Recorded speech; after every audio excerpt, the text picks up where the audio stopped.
సర్వ సమృద్ధి ఉన్నా నెమ్మది లేని జీవితాన్ని అనుభవిస్తూ ఉన్నారు. తినటానికి ఉంది, కట్టుకోవటానికి ఉంది, ఉండటానికి ఉంది, అన్నీ ఉన్నాయి, కానీ నెమ్మది లేదు, మనశ్శాంతి లేదు, సంతృప్తికరమైన జీవితాలు కావు. పెదాల మీద నవ్వు పులుముకొని ఏదో ఆనందాన్ని వెళ్లదీస్తున్నట్టు కనపడుతున్నారు, కానీ చాలా జీవితాల్లో చేదుంది.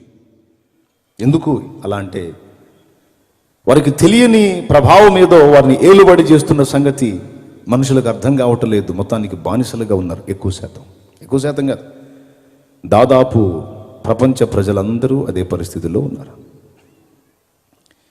యేసు ప్రభు అంటున్నాడు, ఆ దాస్య శృంఖలాలను తెంచి మిమ్మల్ని స్వతంత్రులనుగా చేసి మీకు స్వేచ్ఛనివ్వడానికి వచ్చాను అని తన్ను గూర్చి తాను చెప్పుకుంటూ, సత్యాన్ని గూర్చి మాట్లాడుతూ, మీరు నిజంగా సత్యాన్ని తెలుసుకుంటే సత్యం మిమ్మల్ని స్వతంత్రులనుగా చేస్తుంది అన్నాడు.